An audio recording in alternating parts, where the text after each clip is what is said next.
Oke, halo semuanya, balik lagi dengan gue Daryl di sini. Dan ya, di sesuai judul, gue nggak akan ngebahas tentang bagaimana cara gue ngemodifnya. Ini bukan video tutorial atau sebagainya. Gue cuma mau ngasih tahu kalian tentang apa aja yang udah gue modif di keyboard gue yang satu ini, Vortex Series VX5. Review keyboardnya sendiri yang sebelum modif udah gue buat dan bisa kalian tonton. Nanti kalian cari aja videonya, udah gue tunjukin, atau nanti gue kasih tunjuk linknya di atas. Dan si VX5 ini udah kurang lebih udah beberapa bulan semenjak gue beli. Ini gue beli di awal Maret 2021, dan semenjak itu udah mulai banyak perubahan di keyboard ini. Ya udah jauh berbeda lah dari tampilan yang pertama kali. Nah, gue akan ngebahas dulu tentang apa aja yang udah gue rubah dari dalamnya. Udah gue kasih foam, yaitu case foam sama plate foam. Foam itu gunanya untuk menghilangkan suara hollow di dalam keyboardnya. Hollow itu kayak semacam ada rongga di antara keyboardnya, di antara PCB-nya sama case-nya, atau antara PCB sama plate-nya. Itu makanya karena ada suara hollow itu gue kasih gue kasih foam biar suara hollow-nya itu hilang dan terdengar lebih enak. Dan yang kedua, gue juga udah kasih band aid untuk ngebantu stabilizernya ini untuk tidak begitu rattle, karena kita tahu sendiri kalau si VX5 ini stabilizernya itu parah.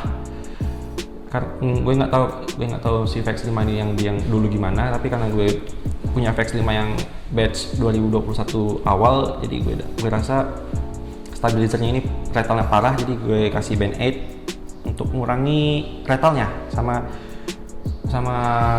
udah gue klik juga ya biar nggak begitu banyak goyangan lah. Ini udah sedikit terbantu lah dengan dua hal itu. Tapi di sini suaranya itu masih sedikit tidak mengenakan di telinga. Jadi gue rasa gue nanti akan bakal ngeloop. Jadi gue rasa nanti gue akan ngeloop si switch-nya ini semuanya. Ya tanggung, masa gue beli loop cuman untuk ngeloop stabilizernya. Jadi gue bakal ngeloop semuanya. Oh ya, kalau kalian belum tahu, si VX5 ini masih menggunakan switch yang sama, yaitu Ultimo Red. Jadi gue nggak mengganti switch-nya ini ke switch yang lain. Tapi gue rasa nanti kalau kedepannya gue akan ganti, gue akan infokan ke kalian juga apa switch yang gue ganti nanti. Switch-nya ini belum gue loop sama sekali. Ini masih switch biasa, switch Ultimo Red biasa, belum gue apa-apain. Yang cuman gue kasih foam aja di plate sama case-nya. Dan keycaps-nya sendiri, kalau kalian penasaran, ini keycaps-nya ya namanya itu kalau nggak salah Cherry Blossom dari Keycraft. Nanti gue akan tunjukin, nanti akan gue kasih linknya di kolom deskripsi kalau kalian berminat ya. Keycaps dari Keycraft ini itu teksturnya terasa premium ya, gimana ya, dia tuh kayak halus gitu, tapi di waktu yang sama dia nggak begitu lembut, ada sensasi kasaran sedikit. Jadi ya menurut gue ini udah cukup enak lah di tangan gue secara genggaman gue, secara feels gue dalam menekan keycapsnya. Dan ya dari tampilannya gue juga udah suka. Ya desainnya juga udah menarik sih. Nah, mungkin kalau kalian nggak suka, kalian bisa nyari keycaps yang lain di Keycraft, ada juga kok keycaps model yang lain, dan kalian di situ juga bisa nge-custom model sesuka kalian. Jadi kalau kalian pengen custom, ya bisa di sana kok. Dan untuk keycaps sendiri, ini tuh harganya ada di kisaran di bawah 300.000. Gue lupa, mungkin di kisar dulu gue beli tuh di 275.000. Nanti kalian bisa lah lihat sendiri di tokonya. Dan yang terakhir, si case-nya ini sendiri. Case-nya ini acrylic sandwich. Kalau kalian nggak tahu sandwich itu apa sih maksudnya, acrylic sandwich, atau mungkin kalian pernah dengar case yang modelnya tofu itu apa maksudnya? Kalau tofu gue kurang tahu cara ngejelasinnya. Kalau sandwich ini, dia ini tipenya ini yang ngejepit PCB-nya. Jadi dia ini PCB di dalamnya ini dijepit sama casingnya. Gue kurang ngerti cara ngejelasinnya. Kalau kalian yang lebih paham bisa kalian komen di bawah. Dan ya, casingnya ini gue beli di Tokopedia juga, nanti gue tunjukin, nanti gue share juga linknya di bawah di kolom deskripsi. Case ini ada di harga 250 ribuan ya, ini udah cukup worth it lah ya. Jadi kurang lebih kira-kira hampir sejuta lah untuk modifan begini doang. Nanti gue kasih tau. Coba kita hitung dulu. Switchnya ada di 275.000.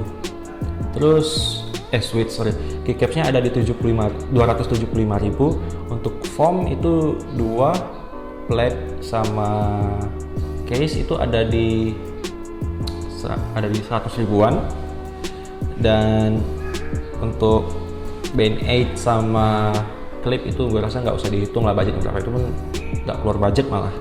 Dan terakhir case-nya ada di 255 ribuan ya kan. Totalnya sendiri lah berapa itu harganya, nanti gue bakal hitung, gue kasih tunjuk di sini mungkin ya. Dan yang terakhir, seperti biasa gue bakal nunjukin seperti apa suara dari keyboard ini setelah dimodif ya. Walaupun ini belum di loop, tapi ini tadi record baru kah? Iya, record baru.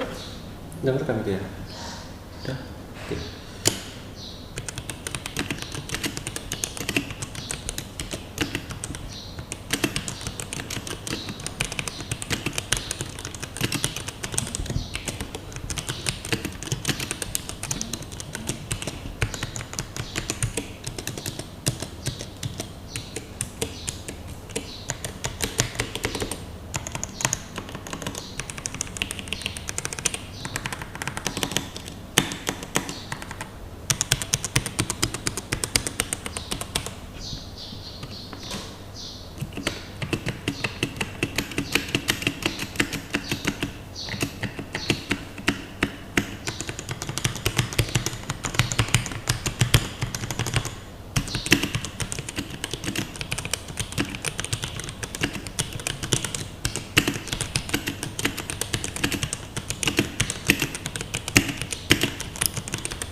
Oke, untuk tampilannya ya kurang lebih segini.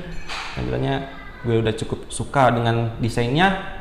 Semoga ini bakal jadi bahan referensi buat kalian yang ingin memodif keyboard kalian, terutama kalian yang punya VX 5 dan kalian bingung ingin kalian modif seperti apa.